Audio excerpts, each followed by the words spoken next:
Primeiramente, os alunos deveriam criar hábitos de estudo, que nós chamamos de hábitos de estudo. Porque o preparo para o vestibular, ele se inicia já na primeira série do ensino médio.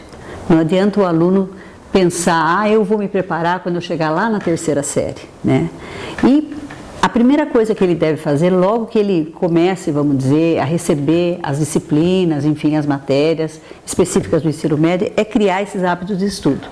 Assim como ele levanta cedo, escova os dentes, almoça, ele deve ter um tempo no seu dia para estudar. Ele deve reservar um tempo no seu dia para estudar. Mas não adianta nada ele também ter esse tempo e ele tem que saber também como estudar. Então, o estudar não é só ler o que o professor deu em aula. Na realidade, o aluno começa a estudar quando ele assiste a aula. Então, nós sempre dizemos que a aula é o momento mais importante do dia do aluno. Então, uma aula bem assistida, com atenção, com foco no que o professor está dando, anotando as coisas que o professor vai falando, porque não adianta nada o aluno só prestar atenção. A gente sabe que se o aluno fica só olhando para o professor, ele vai ter poucos minutos, ele vai desfocar às vezes o seu pensamento em poucos minutos. Então, o que ele tem que fazer? À medida que o professor vai passando na lousa, vai falando com ele, também vai anotando as coisas principais. E aí, depois de uma aula bem assistida, anotada, com atenção, quando ele chega em sua casa, ele vai ter esse tempo para fazer o quê? Rever essa aula. Mas aí sim, ele tem o resumo do professor, ele tem as suas anotações, ele tem o caderno, o livro, o texto, que tem lá o texto que o professor deu, e ele vai ter o seu caderno de estudos. Esse caderno de estudos é aquele caderno que ele vai fazer o seu próprio resumo. E aí sim, estudar, porque estudar é apreender e não só ler. Isso é muito importante. E quando ele fixa a matéria, quando ele apreende tudo aquilo e ele estudou, está pronto, está feito já, né? O seu papel de estudante, o seu trabalho de estudante.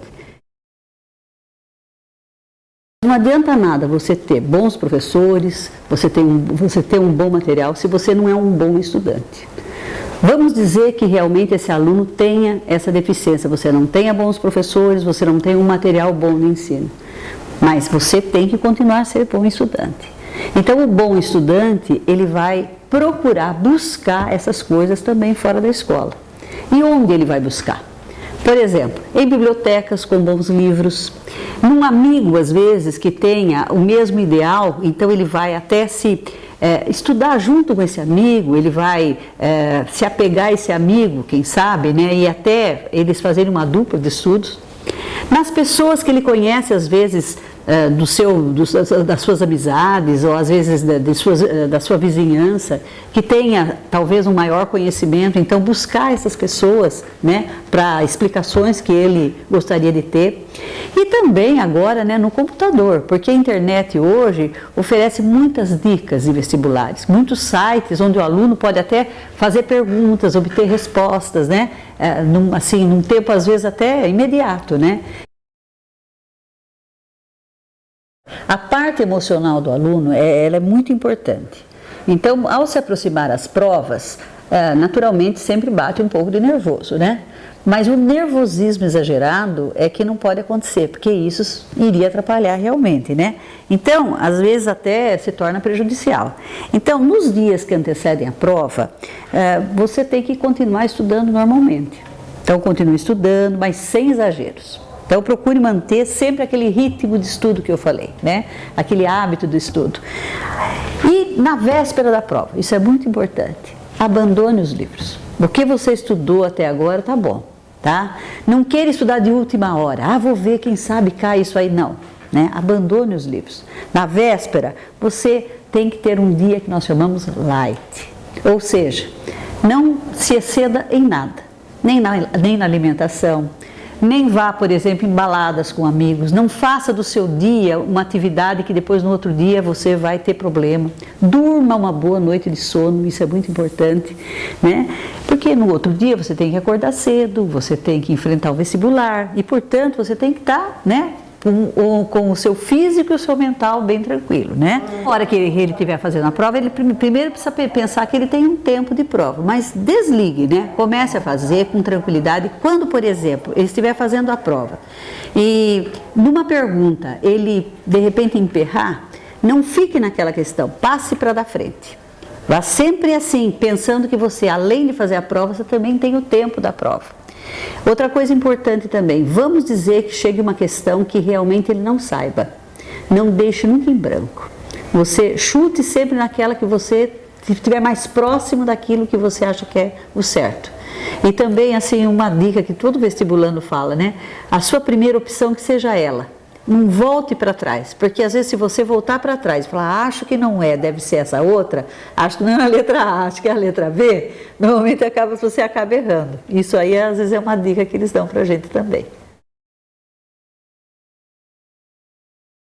O aluno, quando ele entra na segunda fase, primeiro ele tem que pensar o seguinte, ele já conseguiu, né? Ele já conseguiu aí eliminar a maioria dos seus concorrentes.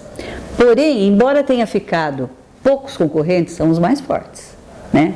Então são poucos, mas os mais fortes. O que ele tem que pensar? Ele tem que ter um pensamento positivo nesse sentido, né? Ele tem que pensar, cheguei até aqui, então vou conseguir, né? Isso é muito importante, né? Agora, como é que é a segunda fase? A segunda fase são questões mais que nós chamamos analíticas interpretativas, ou seja, o aluno ele tem que saber ler e interpretar.